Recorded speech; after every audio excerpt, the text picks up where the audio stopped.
Welcome back to The Vote Matters. I'm your host, Tia Sneem, and here at TVM, we discuss political topics through a nonpartisan and entertaining manner to empower you, the voter. Today's topic of discussion is another segment of the DNC and RNC breakdown. And we'll be talking a little bit about, the border, right? Because that really was a huge topic for both conventions. I mean, they were pushing the border crisis quite a lot. Yeah, and it makes a sense. I mean, it gets a lot of headlines. And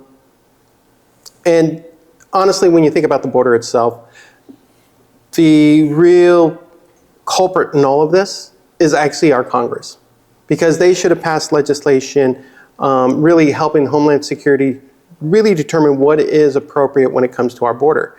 And our Congress has done nothing on it. I know we like to look at it from a presidential perspective and blame this person or say this person's going to help per se. But when you really look at the border itself, there's plenty of blame to go around for both the Republicans and Democrats on this whole issue. It's just crazy. And there's other reasons for this as well. But that's my first take when I think about the border itself. And so then, I mean, since it's not from a presidential standpoint, like, what can Congress do to help this dilemma? Well, Congress is supposed to pass the laws. They're supposed to basically create legislation that tells us how we are to control our border. Right now, the legislation is very porous. It's not very complete, and it really doesn't address sort of what is going on when it comes to the border. And why is our legislators not doing their job? Well, they get paid by a lot of special interest groups, one that are like manufacturing based or other ones that are sort of certain industries that need sort of cheap labor. This would be sort of construction. These would be things like farming. These would be things potentially in the healthcare industry. So for our legislators, they don't feel that it's in their best interest to have a closed border. And I feel that that's not really what they were signed up to do. They're supposed to be working out and working for the interest of the citizen. And I feel they just don't do that. I think the one thing about the border, and you tell me what your opinion is, I feel like it's just used as a political hot potato. And it's really nothing has come to really resolve the whole issue around the border. But, from your perspective. I mean, yeah, we used to talk about it all the time, but it is an element of political tribalism, right? The fact that it was brought up so much in the conventions and is most likely going to be brought up a lot in the debate coming up, right? It's a way to stir the pot. I think as of right now, it's a pot stir. It's not something that is of a genuine conversation, right? It's more so to rile up a lot of the common citizen to vote one way or another. During this short break, be sure to like, comment, and subscribe to our channel. And make sure to leave a comment on your thoughts about the RNC and DNC. As always, the vote matters. Stay tuned for more upcoming content. But the numbers are staggering. I mean, you have 19 million people coming into this nation over the course of, 3.5 years, 4 years almost? Why did that happen? So when you think about the United States, one of the things we definitely have is a demographic issue. So a lot of the people crossing over the border actually are younger in nature, and so it makes our demographics from an economics perspective much better. The type of people we're getting in, that's another question. And then how they're received in the various states is also, I think, where most of the people are upset about this whole 19 million people crossing the border. When you start seeing, for example, schools being shut down and become shelters for immigrants that came over the border illegal, right? Or if you start seeing sort of they're getting credit cards and things of that. I think those are the things that are really making the people upset about this whole immigration, because it's displacing other communities on behalf of people who are not citizens of this nation. Chicago is having just an absolute terrible time with this. New York has also had a very rough time with assimilating, bringing the number of people into their cities, trying to basically tackle the whole immigration issue. So to me, that's where sort of the debate has been. It's not so much, hey, we have all these people crossing the border. Granted, it's a lot. I totally agree. but it's what we're doing once they get over that border, which is, I think, upsetting a lot of people, how they're just getting sort of free hotel room for 6 months, or they're getting credit cards, or they're getting all these other things, right? And the regular citizens who are struggling have never gotten anything like that. And so I think that's where you see sort of the politics coming into play more than any other aspect of this whole border issue. But I guess now my other question is, since it's more of a state dilemma then, or is it like a, because everyone's like, oh, the president is in charge of the immigration, right? Because they say that the president is the one that hires the individuals who take care of the immigration dilemmas. But it sounds more so that it's a state dilemma than per se like a presidential dilemma. Well, federal law trumps state law. No pun intended there. But the federal government is in charge of protecting this nation, our national security, and the border is a part of that doctrine that they have to secure our border. Now, they can only secure it to what the laws tell them, right? So if the legislative bodies do not pass laws that help protect the border, then the executive branch can not really do anything. So it's a combination. States, they have rights to basically make sure people who do come in illegally don't break the law. They don't have to give them social services. They don't have to do a lot of things on behalf of illegal immigrants. But, it doesn't make sense that you would want to have this population in this country, and now what do you do with them? So you do have to figure out how to assimilate them. They are here, right? They're not going away. It's not like we're going to hire all these ICE agents and basically push them out of the country. That's not happening.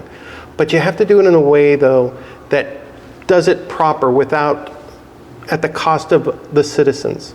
The citizens that already live here. The citizens then themselves are struggling because of economics and other things.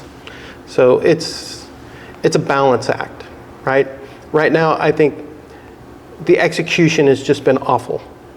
And it looks really bad from an optics perspective. And I think that's why you're seeing in politics. But when you really dig into it, both parties are basically just as guilty for yes, this dilemma. Absolutely. And then I guess what are like some proper measures that you could do for like assimilation? Is this that of teaching them English? Is this that of teaching them American history? Like, what is the proper course of action to assimilate these immigrants? Well, the first thing is to make sure laws are basically followed, right? And right now we have, I don't know, millions of people trying to get into this country legally. They basically fill out the paperwork. They basically get in line, and they're waiting their turns. And they're coming in vetted. They're already coming in understanding sort of the civics of how our nation runs.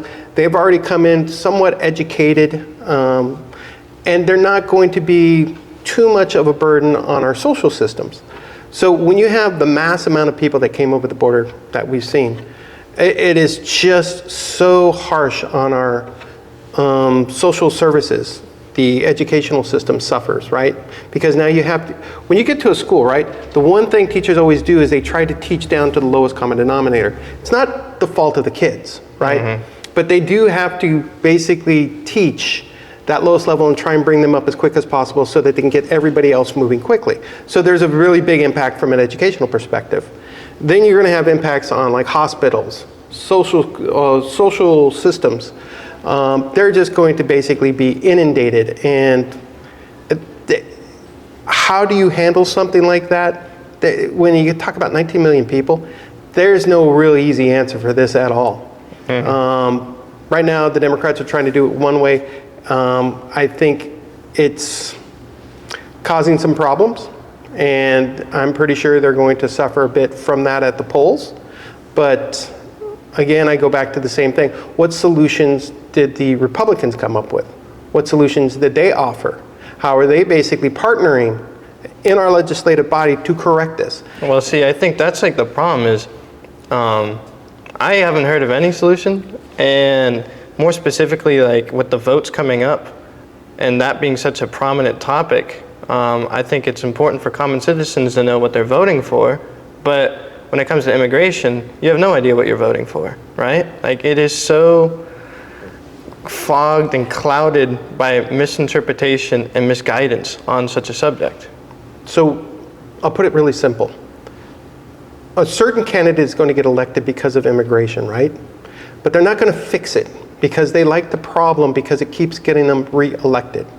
Other people are being elected because of the open border and stuff, and they're not going to fix it because the people that they basically vote them in like that stuff, right?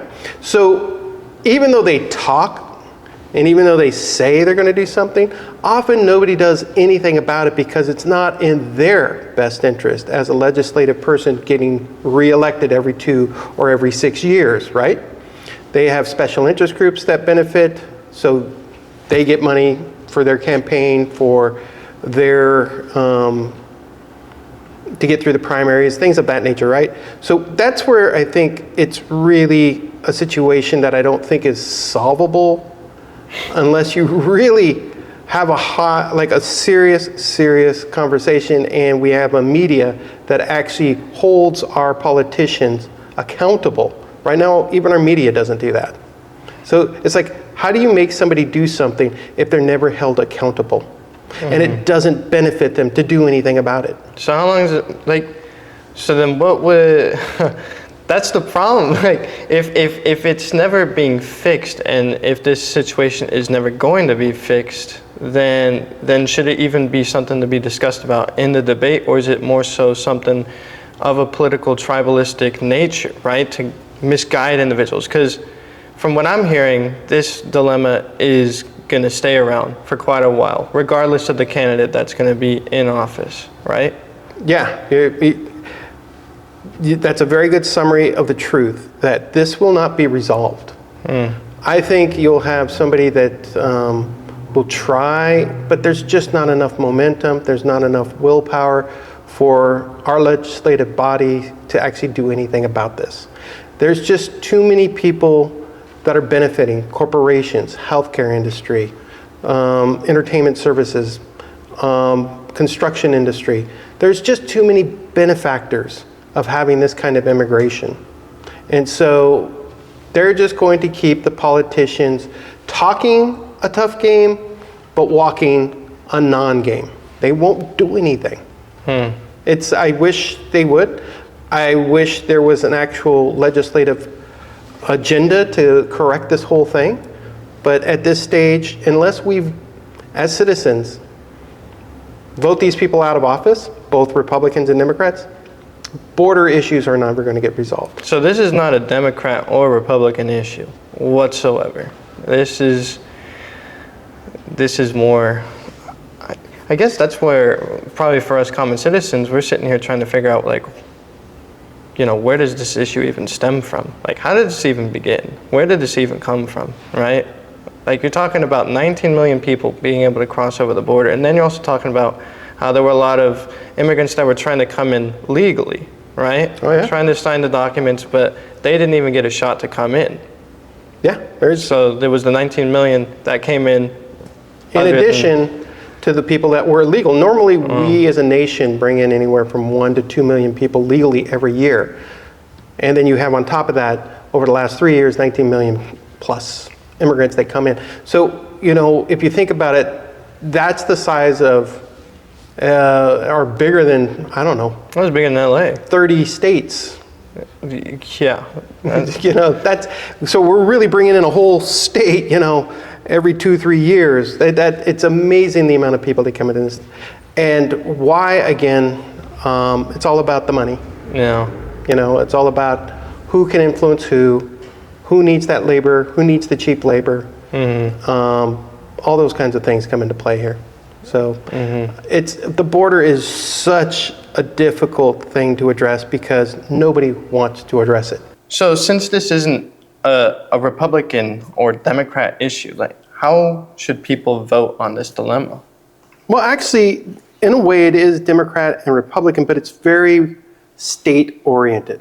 So, like in New York, I think this is something that I would vote on. I think California, anywhere there's like these sanctuary cities, sanctuary states, I think those are the big places where this matters. I think outside of that, it's hard to say who you can vote for. I wouldn't really use this as some presidential. I do think it's more at the state level. I think it's the governors, the state legislature, things of that nature need to be more held accountable for some of the actions regarding the whole immigration. Well, thank you for staying tuned today, folks. Hopefully this talk was very informative for you guys. You know, as we always say, there is no known party in democracy. As always, be sure to vote, and hopefully this information helped out for November 5th. Thank you for staying tuned.